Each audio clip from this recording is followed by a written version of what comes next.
হযরত মুসা পয়গম্বর অনেক লম্বা কাহিনী সূরাতুল কাহফের মধ্যে আসে। এক মাহফিলে বয়ান করতেছিলেন, বিশাল মাহফিলে তো সুন্দর বয়ান করেছে। একজন শ্রোতা উঠে বলেন, ও পয়গম্বর, এই জামানার সবচাইতে বড় আলেমকে, বড় মুফাসসিরকে, বড় বক্তাকে? হযরত মুসা পয়গম্বর বলেছিলেন, আনা, হ্যাঁ আমি। জবাবটা 100% 100% সঠিক ছিল। কারণ যারা পয়গম্বর হয়, যারা নবী হয়, তাদের চাইতে বড় জ্ঞানী জামানার কেউ হতে পারে না। কিন্তু জবাবটা আল্লাহর কাছে পছন্দ হয় নাই। আল্লাহ বলেন, এইভাবে কেন বললাম? আমি তোমার চাইতেও তো বড় কোন জ্ঞানী থাকতে পারে। আল্লাহু আকবার বলেন। ও ফাওকা কুল্লি যী ইলমিন আলীম, তোমার উপরে তো কোনো জ্ঞানী থাকতে পারে, তুমি কেন বললা না ওয়াল্লাহু আ'লাম, আল্লাহ ভালো জানেন? ঠিক কিনা বলেন? এই জন্য হযরত মুসা পয়গম্বরকে আল্লাহ বলেন, তুমি যে বললা বড় আলেম, বড় জান্নাওয়ালা, তোমার তো এখনো লেখাপড়াই শেষ হয় নাই। আল্লাহু আকবার বলেন। তুমি যাও রে, একটা মাদ্রাসায় যায় ভর্তি হও। মাদ্রাসার প্রিন্সিপাল সমুদ্রের নিচে শুয়ে রয়েছে। আরো আসছে সুবহানাল্লাহ। হযরত মুসা পয়গম্বর বললেন, আল্লাহ সমুদ্রের নিচে আমি যাব কিভাবে? সমুদ্রের নিচে যাওয়ার কোনো বাহন তো নাই। উপরে চলাচলের বাহন আছে, নিচের কি কোনো বাহন আছে? কথা কয় না। আল্লাহ ডাক দিয়া কয়, মুসা পয়গম্বর, একটা কই মাছ বোনা করে তোমার ব্যাগের মধ্যে রাখবে। সমুদ্রের কিনারা দিয়ে, পার দিয়ে, কুল দিয়ে তুমি হাঁটতে থাকবা। যেখানে গিয়ে কয় মাছ জিন্দা হয়ে যায়, ওই মাছটা যাওয়ার যে পথ হবে, ওখানে আল্লাহ বলেন আমি তোমার জন্য সুরুং পথ করে দিব। মাধবদী এলাকাতে কয় মাছ বোনা করলে তো মাঝে মধ্যে ওইটা দৌড় দেয়, হয় না? কিন্তু আল্লাহ যদি ইচ্ছা করে হবে না? হবে না? জোরে বলেন, আল্লাহর ক্ষমতা আছে না? হযরত মুসা পয়গম্বর কি বলে দিলেন, যেখানে কি কয় মাছটা জিন্দা হয়ে সমুদ্রের পথে রওনা দিবে, ওই পথ ধরে যেখানে গিয়ে লাস্ট অফিস স্টেশন যেখানে শেষ হয়ে যাবে, ওখানে গিয়ে দেখবা আমার একজন বান্দা, আমার একজন গোলাম চাদর মোড়াইয়া দুই সমুদ্রের কেন্দ্রস্থলে শুয়ে রয়েছে। আরো আসতে সুবহানাল্লাহ। মুসা নবী তার খাদেম, যিনি পরবর্তীতে নবী হবেন, হযরত ইউশা ইবনে নুন, খাদেম রে নিয়ে রওনা দিছে, বাবা চলো সফরে যাও, সমুদ্রের নিচে একটা মাদ্রাসা আছে, ওখানে ভর্তি হবো। একটা জায়গাতে বিশ্রাম করলেন। বিশ্রামের পর মাঝখানে কয় মাছ জিন্দা হইয়া সমুদ্রের পথে রওনা দিয়ে দিছে। সুবহানাল্লাহ। وَإِذْ قَالَ مُوسَى لِفَتَاهُ لَا أَبْرَحُ حَتَّى أَبْلُغَ مَجْمَعَ الْبَحْرَيْنِ أَوْ أَمْضِيَ حُقُبًا। অনেক দূর চলে গেলেন। মুসা পয়গম্বর খাদিমকে বললেন, বাবা ক্ষুধা লাগছে, নাস্তা বাহির করো। নাস্তা বাহির করতে যাইয়া দেখে কয় মাছ ব্যাগের মধ্যে নাই, কয় মাছ জিন্দা হইয়া সমুদ্রের পথে চলে গেছে। বললেন যে কয় মাছ কয় হুজুর? ক্বালা ফারাআইতা ইয আওয়াইনা ইলা সাখরাতি ফাইন্নী নাসিতুল হুত। হুজুর ঘুমাইছিলাম যে, তারপরে ওইটা রওনা দিছি, মাছের কথা মনে নাই। সুবহানাল্লাহ।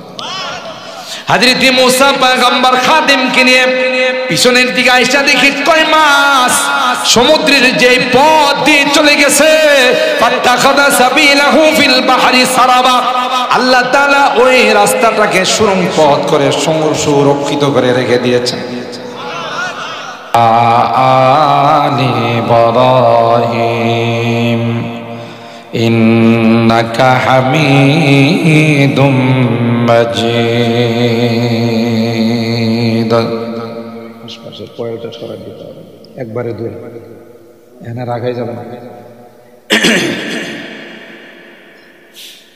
कर मुनव्वर चश्मे को रूए मोहम्मद से मेरी, कर मुनव्वर चश्मे को रूए मोहम्मद से मेरी, कर मुअत्तर रूह को बूए मोहम्मद से मेरी, बलगल उला। साउंड आर बढ़ाई दो।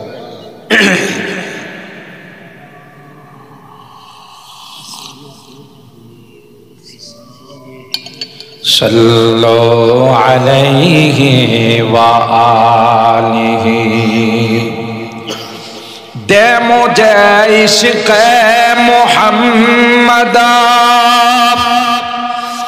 और मुहम्मदियों में गिन, दे मुझे इश्क़ मुहम्मद और मुहम्मदियों में गिन, ओ मोहम्मद ही मोहम्मद विरदो मेरा रात दिन, बलगल उला।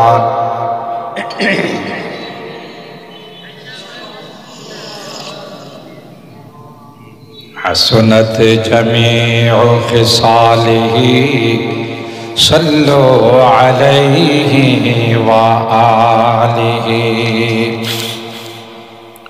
अल्लाहुम्मा सल्लि व सल्लिम दाइमन अबदा अला हबीबिका खैरिल खल्क़ि कुल्लिहिम। এই জায়গাতে একটি মাদ্রাসা রাহাতুন নূর, রাহাত মানে হলো বিশ্রাম, আরাম, আর নূর মানে হলো আলো। তাহলে এই মাদ্রাসার মধ্যে যারা পড়ে আর আপনারা যারা এই মাদ্রাসাটাকে ভালোবাসেন, এই মাদ্রাসার নামে বলতেছে যে কবরে যাইতে দেরি হবে, বিশ্রাম নিতে দেরি হবে। সুবহানাল্লাহ করবেন না? তার মানে কবরে বিশ্রামের দরকার নাই, কথা কয় না। আবার এটা নূর, আপনি যদি অন্তর দিয়া এই মাদ্রাসাকে ভালোবাসেন, মাদ্রাসার কোরআনের পাখিদেরকে, ইয়েতিমদেরকে ভালোবাসেন, তাইলে আপনার কবরে নূর চমকাইবে, বিদ্যুতের লাইট লাগবে না, আল্লাহর প্রদত্ত নূর চলে আসবে। এত লাভ। কিন্তু ভালোবাসাটা হতে হবে অন্তর দিয়া। কি দিয়া? বাহ্যিক ভালোবাসা না, উপরে উপরে ভালোবাসা, কিন্তু ভিতরে ভিতরে ভালোবাসা না, এটার দাম আছে। আল্লাহ কোরআনে কারীমে সূরা তাহরীমের হযরত নূহ পয়গম্বর, লূত পয়গম্বরের স্ত্রীর মিসাল দিয়েছে। আবার এদিক দিয়ে বিশ্ব সন্ত্রাস মিস্টার ফেরাউনের স্ত্রীর মিসাল দিয়েছে, দৃষ্টান্ত দিয়েছে। আজীব। দরাবাল্লাহু মাসালান লিল্লাযীনা কাফারু ইমরাআতা নূহ ওয়া ইমরাআতা লূত কানাতা তাহতা আবদাইনি মিন ইবাদিনা সালিহাইনি ফাখানাতাহুমা ফালাম ইউগনিয়া আনহুমা মিনাল্লাহি শাইআ ওয়া ক্বিলা দুখুলান নারা মা'আদ দাখিলিন। হযরত নূহ পয়গম্বরের স্ত্রীর নাম ছিল ওয়াইলা, লূত পয়গম্বরের স্ত্রীর নাম ছিল ওয়াহেলা। নবীর সঙ্গে ঘর সংসার করছে, বাচ্চা কাচ্চা হয়েছে। নবীর সাথে অন্তরের সম্পর্ক ছিল না, কলবের সম্পর্ক ছিল না, শুধু বাহ্যিক সম্পর্ক ছিল। নবীর স্ত্রী হইয়া বিনা হিসাবে জাহান্নামী, নাউজুবিল্লাহ। কোন নবী কি ছোটখাটো নবী না বড় নবী? জোরে কর। ৯৫০ বৎসর শুধু উম্মতকে দ্বীনের দাওয়াত দিয়েছে। সুবহানাল্লাহ। কত? সুবহানাল্লাহ। কত বড় জালিলুল কদর পয়গম্বর। নবীর ম্যাডাম স্ত্রী বিনা হিসাবে জাহান্নাম। নাউজুবিল্লাহ। আশ্চর্যের খবর না? নবীর স্ত্রী কই যাবে? এটা কি আমি মোল্লার কথা না কোরআনের কথা? সূরা তাহরিমের আয়াত 10 এবং 11 নম্বর আয়াত আল্লাহ দুইটা এক্সাম্পল পেশ করছে, এটা মেসাল পেশ করছেন বুঝার জন্য। হযরতে নূহ পয়গম্বর 950 বছর উম্মতকে দ্বীনের দাওয়াত দিয়েছেন, কিন্তু ঘরের ম্যাডাম মুসলমান হয় নাই, বরং ওই শয়তান যারা মুসলমান নয় তাদেরকে গিয়ে গিয়ে বলতো নূহের কথা শুনো না, এটা একটা আস্থা পাগল। আসতে না বেশি জোরে কইলে যদি আবার পুলিশ ধরে লয়ে যায় কথা। স্ত্রী যায় মানুষের কয় যে ইন্নাহু মাজনুন, যে ওনার স্ত্রী কয় নবী নাকি পাগল। বোঝা গেল নবীদেরকে পাগল বলা, নবীদেরকে বিভিন্নভাবে গালি দেওয়া, জঙ্গি সন্ত্রাস, এটা নতুন কিছু নয়, এটা আগের থেকে আইছে। কথা বলেন ঠিক কিনা? আর নবীদেরকে যদি গালি দেয় তাদের ওয়ারিস যারা আছে, নায়েবে রাসূল যারা আছে, ওগো ছাড়বে। এই পাঞ্জাবি জুব্বা দেখলে এক শ্রেণীর মানুষ আছে জঙ্গিবাদ। ফিলিস্তিনের মুসলমান তাদের মাতৃভূমির জন্য ইহুদির বাচ্চা ইসরায়েলের সঙ্গে মুক্তিযুদ্ধ করে তাদেরকেও সন্ত্রাস করে। কথা বলেন ঠিক কিনা? নিজের মাতৃভূমির জন্য যদি কেউ যুদ্ধ করে এটা কি সন্ত্রাস না? এটা অধিকার। আমরা আমাদের মাতৃভূমির জন্য যুদ্ধ করি নাই? আমাদের দেশ স্বাধীন করার জন্য হানাদার বাহিনীর সাথে আমরা যুদ্ধ করি নাই? তাই কি আমরা সন্ত্রাস না অধিকার আদায় করছি? আমরা নির্যাতিত, নিপীড়িত, শোষিত ছিলাম, আমরা আমাদের অধিকার আদায় করেছি। ঠিক ঠিক হামাস রকেট হামলা করেছে তাদের মুক্তিযুদ্ধের জন্য, এটা সন্ত্রাস নয়, এটা অধিকার আদায়। কথা বলেন ঠিক?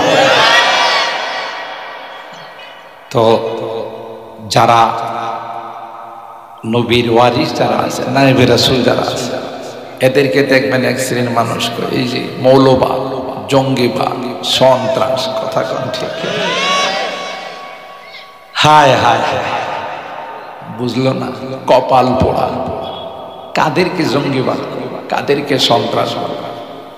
আরে গাধা, পিপিলিকা পর্যন্ত জানে যারা নবী রাসূল হয়, নায়েবে রাসূল যারা হয়, ওয়ারাসাতুল আম্বিয়া যারা হয়, এরা তো কোনো মানুষ হত্যা দূরের কথা, সন্ত্রাস দূরের কথা, জঙ্গিবাদ দূরের কথা, জেনে শুনে একটা পিপিলিকা কেউ হত্যা করে না। সূরা নমল পড়ে দেখো, আমার কথা নয়, কোরআনের। ক্বালাত নামলাতু ইয়া আইয়ুহান নামলু দুখুলু মাসাকিনাকুম লা ইয়াহতিমান্নাকুম সুলাইমানু ওয়া জুনুদুহু ওয়া হুম লা ইয়াশউরুন। পিপিলিকা তার স্বজাতিকে ডাক দিয়া বলে, হযরতে সুলাইমান পয়গম্বর তার সোলজারদেরকে নিয়ে কিছুক্ষণের মধ্যে এলাকা অতিক্রম করবে।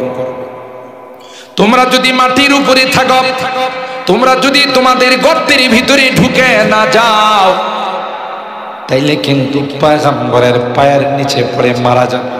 আর মনে রাখো রে, এই জন্য কিন্তু আল্লাহর পয়গম্বর সুলাইমান এবং তার অনুসারীরা দায়ী হবে না, কারণ নবীরা জেনে শুনে নবীদের ওয়ারিস যারা হয়, নবীদের অনুসারী যারা হয়, এরা মানুষ হত্যা তো দূরের কথা, সন্ত্রাস আর জঙ্গিবাদ তো দূরের কথা, জেনে শুনে একটা পিপিলিকাকেও তারা হত্যা করে না। কার কথা এটা? পিপিলিকার কথা। পিপিলিকার কথা বলেন ঠিক কিনা? আরে ভাই, হত্যা তো দূরের কথা, আল্লাহর ওলিরা এতটাই মাখলুকাতের উপর রহম দিল, কারণ পয়গম্বর বলেন ইরহামু মান ফিল্লাহ ইয়ারহামুকুম মান ফিস সামা। জমিনওয়ালাদের উপর তুমি দয়া করো, জমিনওয়ালাদের উপর, জমিনের প্রাণীদের উপর তুমি রহম করো, আসমানের মালিক তোমার উপর রহম করবে। আল্লাহর ওলি দোকান থেকে চিনি কিনে বাসায় নিয়ে গেছেন। প্যাকেট খুলে দেখে ওই পিপিলিকা চিনির প্যাকেটের ভিতরে বেশ কয়েকটা পিপিলিকা ছোটাছুটি করতেছে। আল্লাহর ওলি দেরি না করে প্যাকেটটা আবার বন্ধ করে সোজা দোকানের দিকে চলে আসছে। দোকানদার দেখে কয়, হুজুর মাপে কি কম দিলাম নাকি জিনিস খারাপ দিলাম? ফেরত নিয়ে আসলেন। না না, কম দাও নাই, জিনিসও খারাপ দাও নাই। তাইলে কি জন্য ফেরত? কয় আমি বাসায় খুলে দেখলাম এর ভিতরে বেশ কয়েকটা পিঁপড়া আছে, পিপিলিকা আছে। আমার মনে হলো রে এই পিপিলিকাগুলো তার বংশ, তার দল ছুট হয়ে আমার বাড়িতে চলে গেছে। তাই তার বংশের, তার দলের লোকগুলো যেহেতু তোমার দোকানের মধ্যে আছে, আবার আমি 2-3 মাইল হেঁটে তোমার দোকানে নিয়ে আসলাম। খুলে দাও রে, পিপিলিকাগুলো বের হয়ে তার দলের সঙ্গে মিলে যাবে। এ ভাই, যারা একটা পিপিলিকাকে দল ছুট করতে চায় না, বংশহারা করতে চায় না, মাল কি মাল দূরের থেকে এসে তাদেরকে মিলাই দেয়। এরা কি কোনোদিন মাশরাফুল মাখলুকাত সৃষ্টি ছাড়া মানুষ হত্যা করতে পারে? এরা কি জঙ্গিবাদ হতে পারে? এরা কি সন্ত্রাস হতে পারে? কথা বলেন ঠিক আছে? এই জন্য নায়েবে রাসূল যারা হবে, ওয়ারাসাতুল আম্বিয়া যারা হবে, নবীদেরকে যেহেতু বিভিন্ন ভাবে পাগল বলছে, লাঞ্ছিত বলছে, বিভিন্ন শব্দ নবীদের বেলায় বলছে। আমার নবী, আপনার নবী বিশ্ব নবীকেও ছাড়ে নাই। কখনো বলছে শায়ের, কখনো বলছে কাহেন, কখনো বলছে মাজনুন। নাউযুবিল্লাহ। হযরত নূহ পয়গম্বরের স্ত্রী মানুষের যায় কয়ার কথা শুনো না, একটা পাগল। পয়গম্বরের স্ত্রী কি করে? পাগল। কপাল কত পুড়ছে চিন্তা করছে। যেখানে এত বড় নবীর ঘর তোর আল্লাহ মিলাই দিছে। আরে গাধা, আরে মগা, তুই তো সবার আগে জান্নাতে যাওয়ার কথা। হযরত নূহ পয়গম্বরের সন্তান কেনান জান্নাতি না জাহান্নামী? বলেন বলেন। চোখে না রাত বিআত বেহুনার বদ, চোখে না রাত বিআত বেহুনার বদ, পয়গম্বর জাদিগি কদর সে নয়ফজু। জলিলুল কদর পয়গম্বরের সন্তান হওয়া সত্ত্বেও পয়গম্বরের ধর্ম মানে নাই, পয়গম্বরের আদর্শকে বিশ্বাস করে নাই। এই জন্য কেনান বিনা হিসাবে জাহান্নামী। বোঝা গেল ইসলামে কোনো বংশের পরিচয় দিয়ে লাভ নাই। আমি খান বংশের, আমি পাঠান বংশের, আমি ভুইয়া বংশের, আমি সৈয়দ বংশের, লাভ নাই। পয়গম্বর সাইয়্যিদাতু নিসায়ে আহলিল জান্নাহ হযরত ফাতেমাতুজ জাহরা রাদিয়াল্লাহু তাআলা আনহা, যিনি সাইয়্যিদাতু সমস্ত জান্নাতি রমণীদের লিডার। তার 2 জন সন্তান হাসান হুসাইন সাইয়্যিদা শাবাবে আহলিল জান্নাহ, জান্নাতি যুবকদের লিডার। বাবা হলেন বিশ্বনবী রাহমাতে আলাম, 2 জাহানের সরদার, সাইয়্যিদুল কাউনাইনি ওয়াস সাকালাইন, নবিউল আম্বিয়া ওয়াল মুরসালিন, ইমামুল আম্বিয়া ওয়াল মুরসালিন। স্বামী হলেন ইসলামের 4র্থ নাম্বার খলিফা। কথা বলেন ঠিক কিনা? তার কি গুণের কোনো অভাব আছে? এরপরও আল্লাহর পয়গম্বর ফাতেমা কি ডাক দেয়া কয়, ইয়া ফাতেমা আনকিদি নাফসাকি মিনান নার ফাইন্নী লা উগনি আনকি মিনাল্লাহি শাইআ। এ ফাতেমা, কলিজার টুকরা নবীর হতে পারো, সাইয়্যিদাতু নিসায়ে আহলিল জান্নাহ হতে পারো, 4র্থ খলিফার স্ত্রী হতে পারো, 2 জন যুবক যারা জান্নাতি যুবকদের নেতা হবে, লিডার হবে, তাদের মা হতে পারো। কিন্তু তোমার আমল যদি খারাপ হয়ে যায়, তোমার আমল যদি নষ্ট হয়ে যায়, তুমি যদি গুনাহগার হয়ে যাও, আমি নবীও তোমার কোনো উপকারে আসবে না। কথা বলেন ঠিক কি? রামগো দেশে ল্যাংটা বাবা, বদনা বাবা আছে না নাই? বদনা বাবা বুঝেন? মানে পীর সাহেব যে বদনাটা বাথরুমে ব্যবহার করতো, এটারে কবর দিয়ে মাজার বানাইছে, নাম দিয়েছে বদনা বাবা। আছে না নাই? ল্যাংটা বাবা, এর অফিস আদালত সবসময় খোলা থাকে। এর নাম কি? এর পিছনে দেখবেন হাজার হাজার লোক। কিরি এর পিছনে দৌড়াস কা? এর দেখোস না ল্যাংটা হয়ে চলতেছে? এই জন্যই তো দৌড়াই। সবার অফিস আদালত ঢাকা আছে কাপড় দিয়ে, এরটা খোলা। কোনো ইশারা না পাইলে কি অফিস আদালত খুলে ফেলাইছে? এ বলে ইশারা পাইছে, কথা কয় না। আরে এরকমের পীর আছে না নাই? ল্যাংটা শাহ, কথা কয় না। তাইলে এইভাবে ফরস্তর কিরা ঘুরা বেড়ায়, এর পিছনে মানুষ ঘুরে, কয় যে এ বলে কামেল, কথা কয় না। হায় হায়, মানুষ কত কি বলবো, এটা কি আন্ধা হইছে, অন্ধ হইছে। আমি একবার আমার মিরপুর বাস স্ট্যান্ড কেন্দ্রীয় জামে মসজিদ থেকে সকালবেলা হাঁটতে বেরিয়েছি। আমার পাশে একটা মার্কেট আছে, এটার সামনে দেখি যে মানুষের জটলা, ফজরের পরে মানুষের জটলা কেন? আমি ভাবছি হয়তো অ্যাক্সিডেন্ট করছে কেউ। তো গিয়া একটু আগাইলাম, যে দেখি, আগায় দেখি যে মাঝখানে একটা বসা আছে, এটার দাড়ি মোট সমান, ঠুটমুট কিছুই দেখা যায় না, বুঝছেন তো? দাড়ি আর মোষ লম্বা, আর ঠোঁটমোট কিছুই দেখা যায় না, আর চুলও নোংরা অবস্থা। তো কাছে গেছি বলে দেখেছি বিদেশি সেন্ট নাকে লাগতেছে, তার মানে হলো দুর্গন্ধ। এর পাশে বেশ কিছু মানুষ বসা, মহিলারাও বসা, বাতাস করতেছে, ফল ফ্রুট অভাব নাই। আবার একটু আগায় দেখি যে কয়েকজন মহিলা বলতেছে, বাবা বাবা একটা সন্তান, একটা সন্তান, মানে এর কাছে সন্তান চাইতেছে।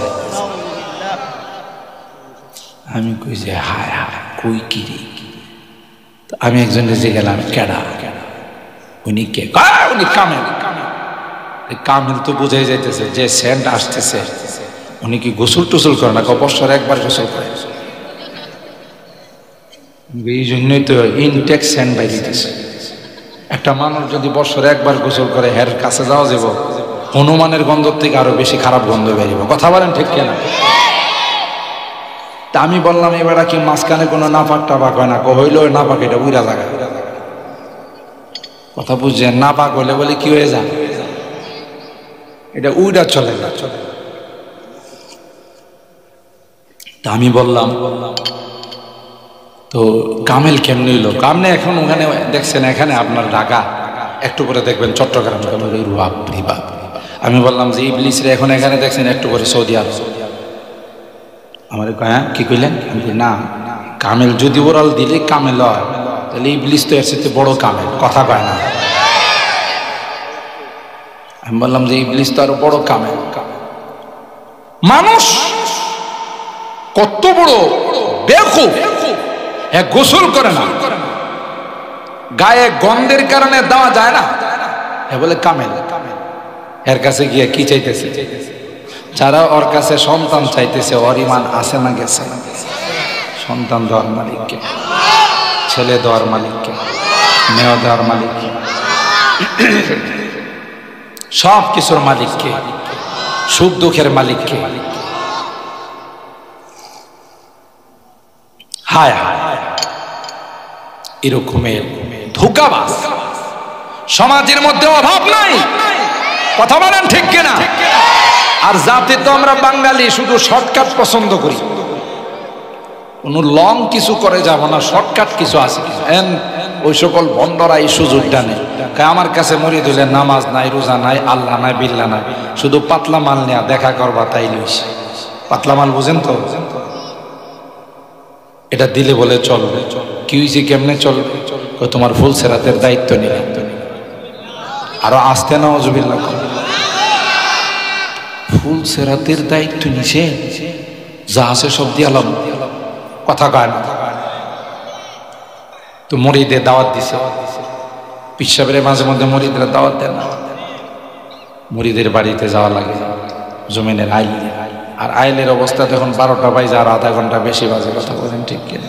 আগে তো আইল মোটা ছিল, এখন দুই পাশের জমিনওয়ালা কাটতে কাটতে কাটতে কাটতে এটা আঙ্গুলের। আপনাদের মাদক দিয়ে এলাকা এরকম নাই? অন্য এলাকা হ্যাঁ আছে। এই আইল কাটতে কাটতে এটারে একবারে আঙ্গুলের মতো বানায় ফেলাইছে। পিসার যে আইল দিয়া মুড়িদের বাড়িতে যাইবার লাগছে, স্লিপ কাইটা বইরে গেছে। আইল চিকন্ত স্লিপ কাইটা মুড়িদের টনক নড়ে গেছে। কিরি আমাদের হোলসেলারদের দায়িত্ব নিয়েছে, আর হুজুররা ওমর ফারুক সাহেব হুজুর সহ আর বড় বড় হুজুররা মসজিদে বয়ান করে, বিভিন্ন মাহফিলে বয়ান করে। হুজুররা কই হোলসেলারদের বলে চুলের চেয়েও চিকন আর হীরার চেয়েও ধার, আইলটা তো চুলের চেয়ে মোটা। কথা কয় না। এই ভন্ডের বাচ্চা আইল পার হইতে পারে না, স্লিপ কেটে বেড়ে যায়। হোলসেলার পার করবো কোথেকে? চুর পাকড়া গায়ে। কথা কয় না। ধরা পড়ছে না? পড়ছে না। একেবারে সব মুরিদরা জায়গাতে সাইজ করছে। ভন্ড কোথাকার, আইল দিয়া যাইতে পারিস নাই তুই হোলসেলার পার করবি? কথা কয় না। বুদ্ধিমান হলে ধরা। দেখবেন কিছু কিছু পীর আছে মনের নামাজ বড় নামাজ। কথা কয় না। মনের ইবাদত বড় ইবাদত, দেখাইয়া কোনোদিন ইবাদত করি না। এ বলে দেখাই ইবাদত করি না। এর যদি আপনি কোরআন হাদিস দিয়া বুঝাইতে যান, এবারে মোল্লারা তো শরীয়ত জানে আছে মারিফত লয়া। এ বলে মারিফত লয়া আছে, মারিফত না মরার পর মনের নামাজ। আচ্ছা নামাজ কি মনে মনে পড়া যায়? ওরে আপনি কোরআন হাদিস দিয়া বুঝাইতে পারবেন না। ওরে ভালো একটা বট গাছের মধ্যে বাঁধতে হবে, তাও চিকন চাকন রশি দিয়া নয়, লঞ্চের মোটা মোটা রশি দিয়া মারছি। কথা কয় না। লঞ্চের মোটা রশি দিয়া।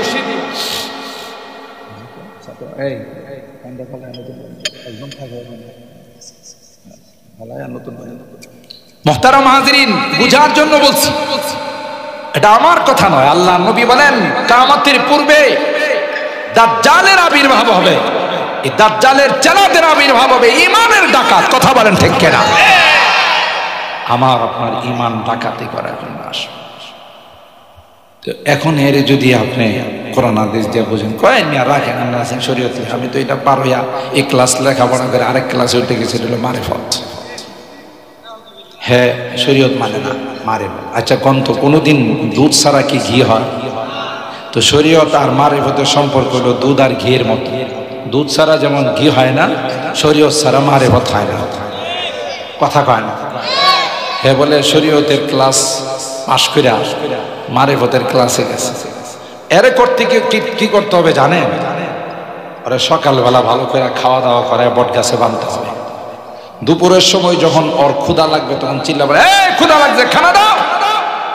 তখন ওরে বলতে হবে মনের খানা বড় খানা। কথা কয় না।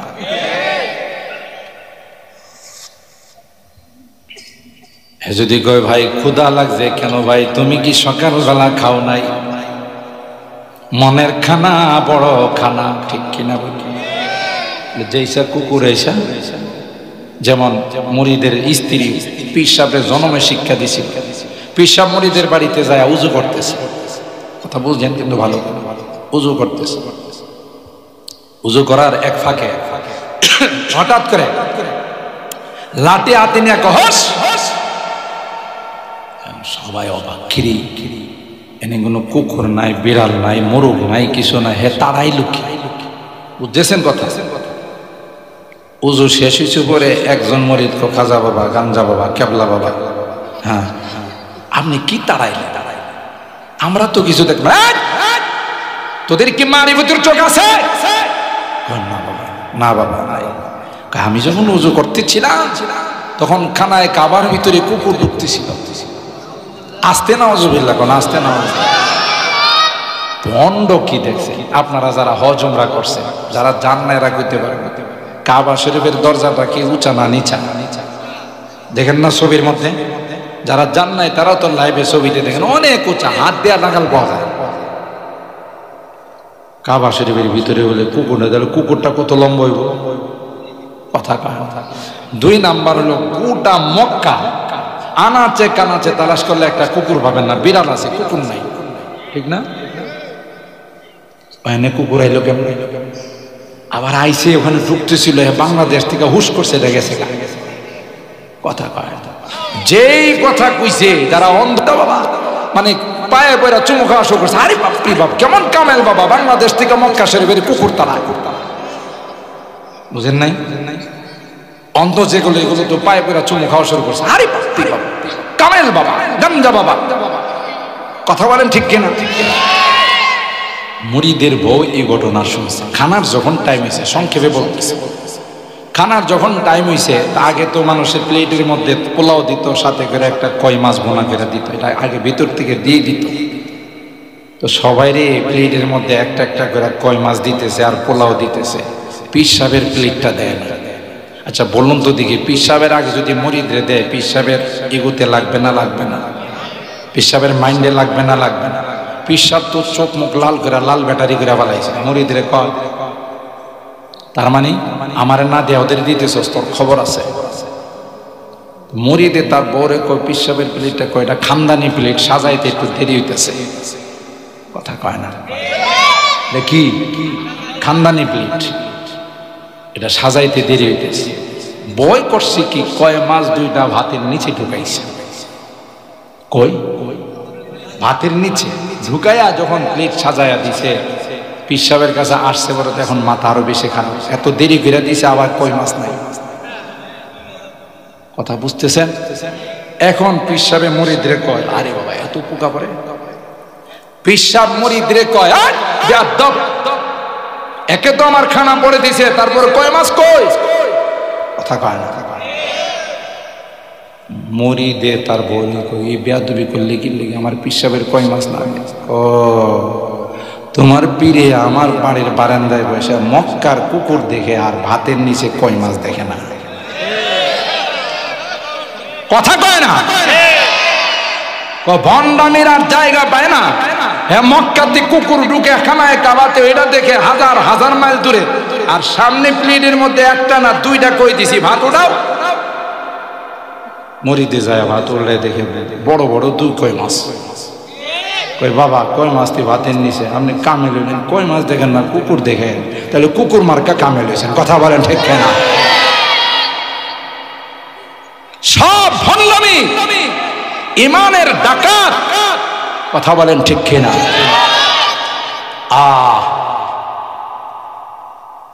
হযরত নূহ পয়গম্বর সন্তানকে ডাক দিয়া বললেন, ইয়া বুনাইয়ার কাম মা'ানা ওয়ালা তাকুম মা'আল কাফিরিন। এ বাবা, প্লাবন থেকে বাঁচতে পারবা না, এটা স্বাভাবিক বন্যা নয় রে, এটা গজবের বন্যা। কথা বলেন ঠিক কিনা? এই বদনসিব ডাক দিয়া কয়, ক্বালা সাআবি ইলা জাবালি ইয়াসিমুনি মিনাল মা। না না, তোমার কিস্তিতে তোমার নৌকায় সওয়ার হওয়ার দরকার নাই, পাহাড়ের চূড়ার উপর চলে যাব। নাউজুবিল্লাহ। নূহ পয়গম্বর বললেন, না রে বাবা, এটা গজবের পানি, পাহাড়ের উপর গিয়েও বাঁচা যাবে না।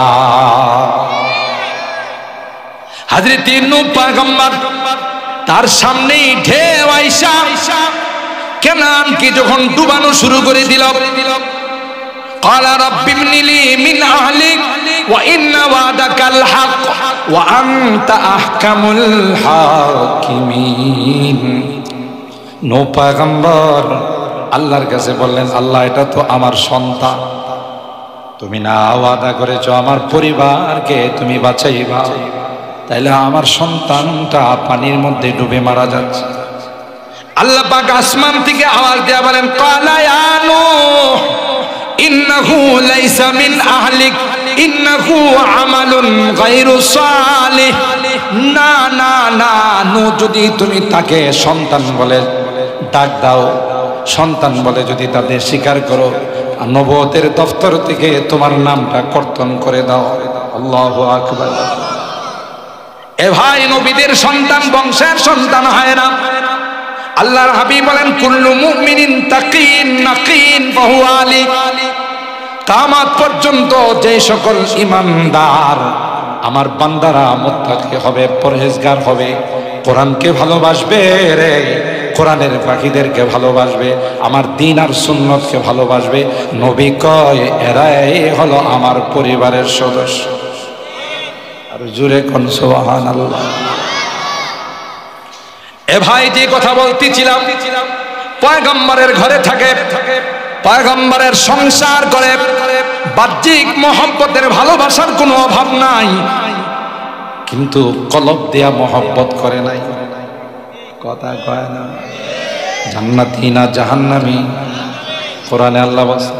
অপর দিকে আল্লাহ ডাক দিয়া কয় বিশ্ব সন্ত্রাস ফেরাও নিজের ক্ষমতা টিকিয়ে রাখার জন্য লক্ষ লক্ষ বনি ইসরাইলের ছেলে সন্তানদেরকে হত্যা করছে। এ মুসলমান, মনে রাখেন, পৃথিবীতে যারাই ক্ষমতা পাকাপোক্তা করার জন্য, ক্ষমতা টিকিয়ে রাখার জন্য মানুষ হত্যা করে, এরা ফেরাউনের বংশধর। এই যে কোরআনে বলে, ফেরাউন তার ক্ষমতা টিকিয়ে রাখার জন্য বনি ইসরাইলের লক্ষ লক্ষ সন্তানকে হত্যা করেছিল। যেই সন্তানের জন্য হত্যা করেছিল, এই সন্তানকে আল্লাহ সুজা ফেরাউনের কুলে পৌঁছে, ঠিক কিনা বলে? হযরত মুসা পয়গম্বরের মা সন্তান প্রসব করার সময় আল্লাহ ডাক দেয়া কয় একদিনও তোমার কুলে রাখবা না। সাথে সাথে একটা কাঠের বাক্সের মধ্যে করে নীল দরিয়াতে ভাসাই দাও। এ ভাই, ছোট বাচ্চা, কাঠের বাক্সের মধ্যে কি ছিদ্র নাই? খোলা নাই। খোলা থাকলে কি পানি ঢুকে না? ঢুকে না। কথা কয় না। হযরত মুসা পয়গম্বর, অনেক লম্বা কাহিনী, সূরাতুল কাহাফের মধ্যে আসে। এক মাহফিলে বয়ান করতেছিলেন, বিশাল মাহফিল, এত সুন্দর বয়ান করেছে। একজন শ্রোতা উঠে বলেন, ও পয়গম্বর, এই জামানার সবচাইতে বড় আলেমকে, বড় মুফাসসিরকে, বড় বক্তাকে? হযরত মুসা পয়গম্বর বলেছিলেন, আনা। হ্যাঁ, আমি। জবাবটা 100%, 100% সঠিক ছিল। কারণ যারা পয়গম্বর হয়, যারা নবী হয়, তাদের চাইতে বড় জ্ঞানী জামানার কেউ হতে পারে না। কিন্তু জবাবটা আল্লাহর কাছে পছন্দ হয় নাই। আল্লাহ বলেন, এইভাবে কেন বললাম? আমি তোমার চাইতেও তো বড় কোন জ্ঞানী থাকতে পারে। আল্লাহু আকবার বলেন। ও ফাওকা কুল্লি যী ইলমিন আলীম, তোমার উপরে তো কোনো জ্ঞানী থাকতে পারে, তুমি কেন বললা না ওয়াল্লাহু আ'লাম? আল্লাহ ভালো জানেন, ঠিক কিনা বলেন? এই জন্য হযরত মুসা পয়গম্বরকে আল্লাহ বলেন, তুমি যে বললা বড় আলেম, বড় জান্নাওয়ালা, তোমার তো এখনো লেখাপড়াই শেষ হয় নাই। আল্লাহু আকবার বলেন। তুমি যাও রে, একটা মাদ্রাসায় যায় ভর্তি হও। মাদ্রাসার প্রিন্সিপাল সমুদ্রের নিচে শুয়ে রয়েছে। আরো আসছে সুবহানাল্লাহ। হযরত মুসা পয়গম্বর বললেন, আল্লাহ, সমুদ্রের নিচে আমি যাব কিভাবে? সমুদ্রের নিচে যাওয়ার কোনো বাহন তো নাই। উপরে চলাচলের বাহন আছে, নিচের কি কোনো বাহন আছে? কথা কয় না। আল্লাহ ডাক দিয়া কয়, মুসা পয়গম্বর, একটা কয় মাছ বোনা করে তোমার ব্যাগের মধ্যে রাখবে। সমুদ্রের কিনারা দিয়ে, পার দিয়ে, কুল দিয়ে তুমি হাঁটতে থাকবা। যেখানে গিয়ে কয় মাছ জিন্দা হয়ে যায়, ওই মাছটা যাওয়ার যে পথ হবে, ওখানে আল্লাহ বলেন, আমি তোমার জন্য সুরুং পথ করে দিব।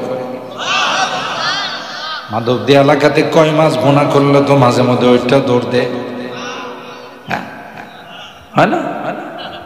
কিন্তু আল্লাহ যদি ইচ্ছা করে হবে না? হবে না? জোরে বলেন, আল্লাহর ক্ষমতা আছে না? হযরত মুসা পয়গম্বর কি বলে দিলেন, যেখানে গিয়ে কয় মাছটা জিন্দা হয়ে সমুদ্রের পথে রওনা দিবে, ওই পথ ধরে যেখানে গিয়ে লাস্ট অফিস স্টেশন যেখানে শেষ হয়ে যাবে, ওখানে গিয়ে দেখবা আমার একজন বান্দা, আমার একজন গোলাম চাদর মোড়াইয়া দুই সমুদ্রের কেন্দ্রস্থলে শুয়ে রয়েছে। আরো আস্তে সুবহানাল্লাহ। মুসা নবী তার খাদেম, যিনি পরবর্তীতে নবী হবেন, হযরত ইউশা ইবনে নুন, খাদেম রে নিয়ে রওনা দিছে, বাবা চলো সফরে যাও, সমুদ্রের নিচে একটা মাদ্রাসা আছে, ওখানে ভর্তি হবো। একটা জায়গাতে বিশ্রাম করলেন, বিশ্রামের পর মাঝখানে কয় মাস জিন্দা হইয়া সমুদ্রের পথে রওনা দিয়ে দিছে। সুবহানাল্লাহ। وَإِذْ قَالَ مُوسَى لِفَتَاهُ لَا أَبْرَحُ حَتَّى أَبْلُغَ مَجْمَعَ الْبَحْرَيْنِ أَوْ أَمْضِيَ حُقُبًا। অনেক দূর চলে গেলেন। মুসা পয়গম্বর খাদিমকে বললেন, বাবা ক্ষুধা লাগছে, নাস্তা বাহির করো। নাস্তা বাহির করতে যাইয়া দেখে কয় মাছ ব্যাগের মধ্যে নাই, কয় মাছ জিন্দা হইয়া সমুদ্রের পথে চলে গেছে। বললেন যে কয় মাছ কয় হুজুর? ক্বালা ফারাইতা ইয আওয়াইনা ইলা সাখরাতি ফাইন্নী নাসিতুল হুত। হুজুর ঘুমাইছিলাম যে, তারপরে ওইটা রওনা দিছি, মাছের কথা মনে নাই। হযরত মুসা পয়গম্বর খাদিমকে নিয়ে পিছনের দিকে আইসা দেখি কয় মাছ সমুদ্রের যে পথ দিয়ে চলে গেছে। ফাত্তাখাযা সাবিলাহু ফিল বাহরি সারাবা। আল্লাহ তাআলা ওই রাস্তাটাকে সুড়ঙ্গ পথ করে সুরক্ষিত করে রেখে দিয়েছেন। হযরত মুসা পয়গম্বর খাদেম ইউশা ইবনে নুন কে নিয়ে যখন ওই পথ ধরে একটা জায়গাতে মাজমাল বাহরাই, দুই সমুদ্রের কেন্দ্রস্থলে যখন গেলেন, গিয়ে দেখে আল্লাহর এক গোলাম চাদর মোড়াইয়া শুয়ে রয়েছে পানির নিচে। আরো আস্তে সুবহানাল্লাহ।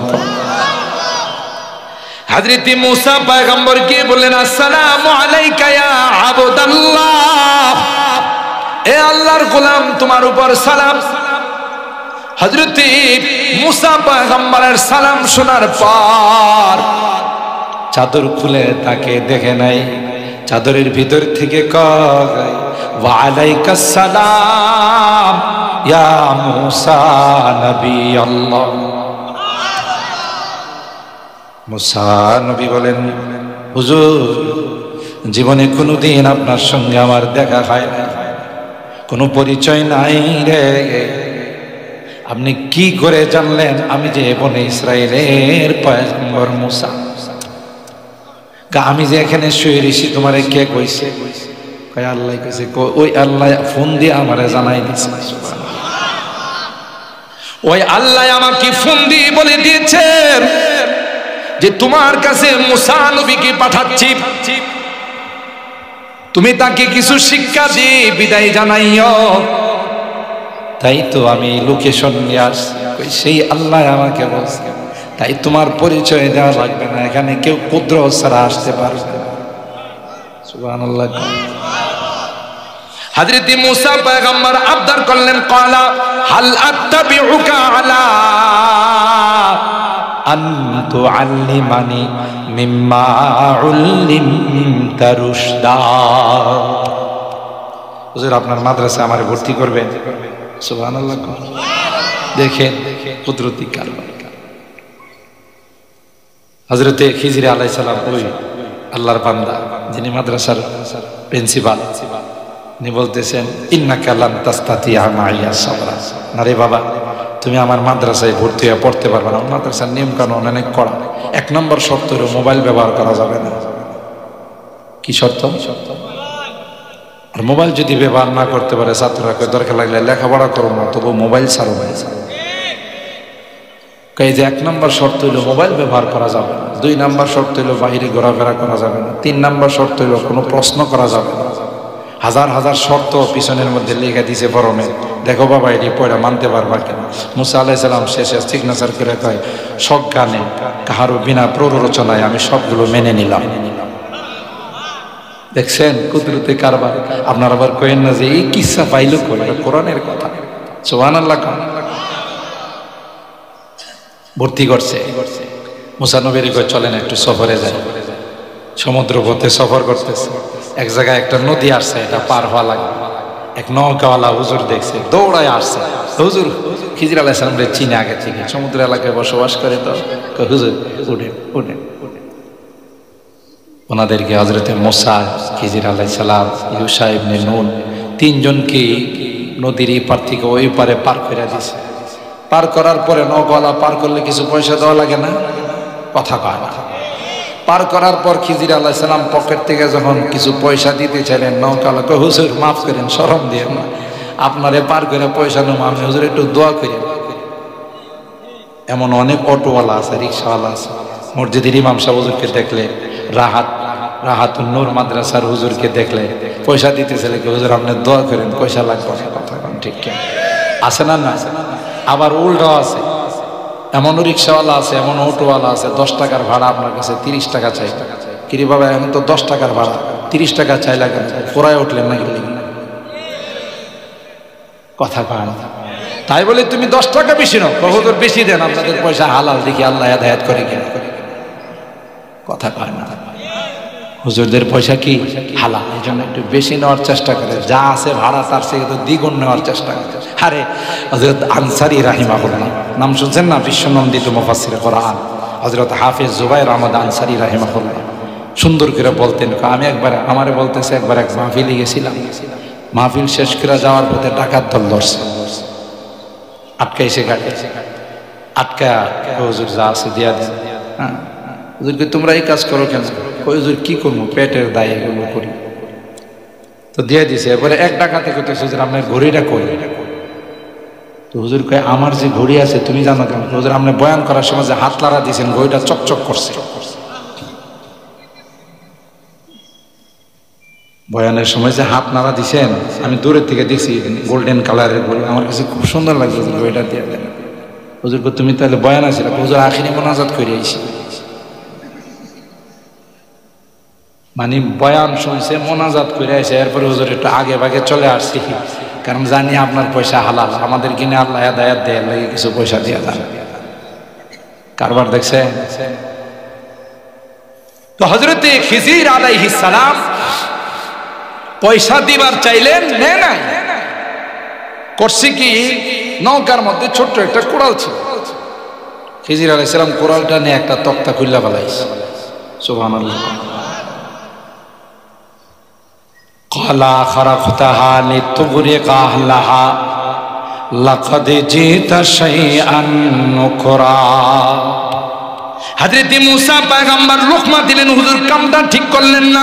আল্লাহু আকবার বলেন। এবারে আমাদের পার করে দিয়েছেন, একটা পয়সাও নেন আগে।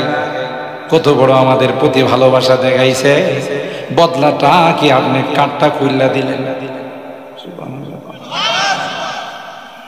হযরতে খিজির আলাইহিস সালাম বললেন, সমস্যাটা কি হয়েছে?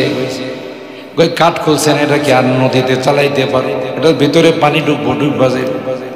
হযরতে খিজির বললেন, ও মুসা, তুমি যখন দুনিয়াতে আসলে সাথে সাথে তোমার মা ছোট একটা বাক্সের মধ্যে করে নীল দরিয়াতে ভাসাইছিল, কয় টন পানি ঢুকছিল? আস্তে সুবহানাল্লাহ।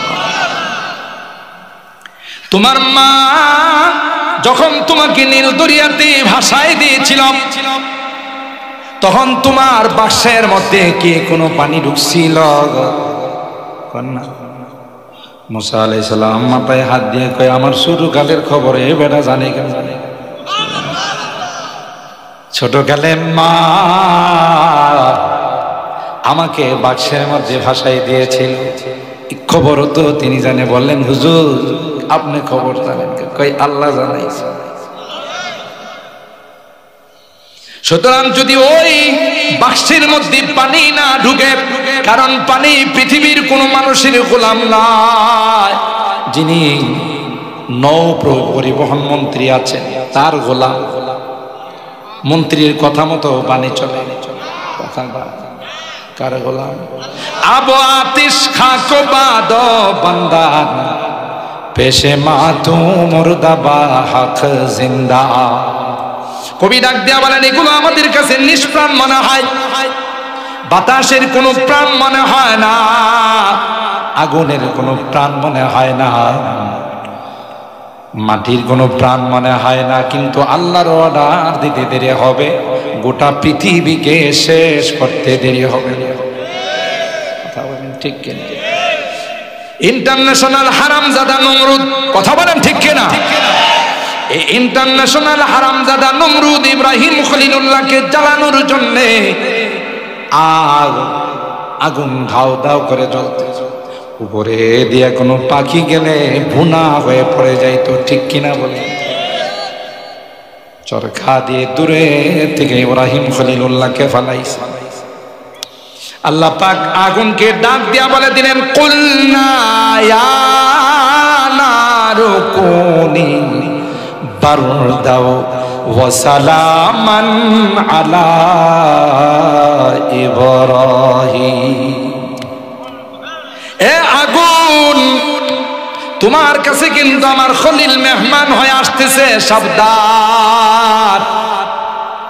খলিলকে জ্বালাইবে তো দূরের কথা, রশিটা দিয়ে যে বান দিছে, বানটা পোড়াই দিবে। বানের নিচে একটা পশমকেও স্পর্শ করতে পারবি না। আর জোরে সুবহানাল্লাহ।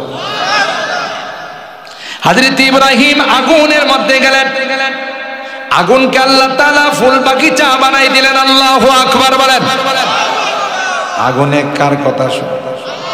হারামজাদা, ইন্টারন্যাশনাল হারামজাদা চেয়ারের মধ্যে বৈশা ঘাটটা উঁচু করে কই কিরি, এই আগুনে দিয়ে ইব্রাহিমের সঙ্গে খুশ গল্প করে।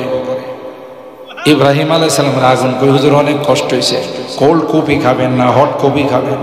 সুবহানাল্লাহ। হুজুর নাস্তা কি দিব, আগে ফল দিব না খানা দিব? সুবহানাল্লাহ। হারামজাদা কয়, জ্বালাইলাম আমি, তেল দিলাম আমি, পেট্রোল দিলাম আমি, হেদি মিতালি করে আরেকবার আসা। সুবহানাল্লাহ। এবার হারামজাদা ডাক দিয়া বলে, এ আগুন, এ হারামজাদা, আমার তেল দিয়ে আমার লাকড়ি দিয়ে তোকে জ্বালাইলাম, তুই দিয়ে আমার দুশ্মনের সাথে দুশ্মনী করিস, আমার দুশ্মনের সঙ্গে মিত্রতা, দুশ্মনের সঙ্গে তোর দোস্তি হয়ে গেছে। কিরে, জ্বালানোর ক্ষমতা কি তোর চলে গেছে নাকি? এমনি আল্লাহর কসম, আল্লাহ পাক আগুনের জবান খুলে দিলেন। আরো আস্তে সুবহানাল্লাহ। আগুনের জবান আল্লাহ খুলে দিলেন। আগুন তখন ডাক দেয়া কয়, এ হারামজাদা, আমি তো আর গোলাম নই রে, আমি তো আল্লাহর গোলাম। আমার মধ্যে পাওয়ার আছে না নাই? তুই একটু আগায়, বেশি আগাইতে হইব না, চেয়ারটার থেকে শুধু নাম টান দিয়ে আমি নিয়ে আল্লাহু আকবার। কারণ আমি তোর গোলাম নই রে, আমি তো আসমানের মালিকের গোলাম, ঠিক কিনা বলে? আমার ভাইরা, পানিও কার গোলাম? পানিকে আল্লাহ নিষেধ করে দিয়েছে। খেলতে খেলতে ঢেউগুলো ফেরাউনের বাসায় লাগে, ফেরাউনের চাকর চাকরানীরা ফেরাউনের বাসায় নিয়ে গেছে। নিয়ে যাওয়ার পর হযরতে আসিয়া বললেন, কুররাতু আইনিন লি ওয়া লাক লা তাকতুলুহু আসা আইয়ান ফাআনা আও নাত্তাখিদাহু ওয়ালাদা ওয়া হুম লা ইয়াশউরুন। আসিয়া বললেন, ফেরাউন, আমাদের সংসারের মধ্যে কোনো ছেলে সন্তান নাই, আসমানের মালিক বড় দয়া করে সুন্দর ফুটফুটে একটা বাচ্চা বানিয়েছে, চলো রে এটারে আমাদের সন্তান বানাই, এটা আমাদের চোখের শীতল হবে, কলিজার টুকরা। আসিয়ায় কথা বলার পর ফেরাউন কয়, তুই কারে বাচ্চা বানাইবে? এটা কুত্তিকে আসছে, বাপ দাদার নাম নাই, চানমুল্লার বিয়াই। কথা কয় না, কারণ ওর মনে তো আগে থেকে ভয় ঢুকে আছে। কথা কয় না। আমার ভাইরা, আল্লাহ পাক হযরত মুসা পয়গম্বরকে ওই ফেরাউনের বাসায় লালন পালন করাইলেন। আসিয়া তাকে কলিজার টুকরা বানাইলেন। আল্লাহ ডাক দেয়া কই, আসিয়া, নবীকে মহব্বত করছো, আমি আল্লাহ দুনিয়াতে থাকতেই তোমার জান্নাতের মাকাম দেখাবো। ज़ौजाए फिरऔन हुए ताहिरा, ज़ौजाए फिरऔन हुए ताहिरा, आहलिया लोते नबी हो काफेरा। কুদরতি কারবার দেখে বিশ্ব সন্ত্রাস নিজে খোদা দাবি করছে, কথা কয় না। আর তার স্ত্রী হলো আল্লাহর কাছে সবচেয়ে পেয়ারা বান্দা। আসিয়ার বিয়ে হবে আমার নবীর সঙ্গে, সুবহানাল্লাহ। ज़ौजाए फिरऔन हुए ताहिरा, आलिया लोते नबी हो काफिरा, ज़ादाए आदर खलीलुल्लाह हुआ और किनान का गुमराह हुआ। आजर मूर्ति बनाया बनाया साफलाई दे, तार घरे अल्लाह मुस्लिम मिल्लतेर रूहानी पिता इब्राहिम के पाठाइছে। কুদরতি কারবার দেখছে। আসিয়া অন্তর দিয়া মহব্বত করত মুসা নবীর, ফেরাউনকে নয়।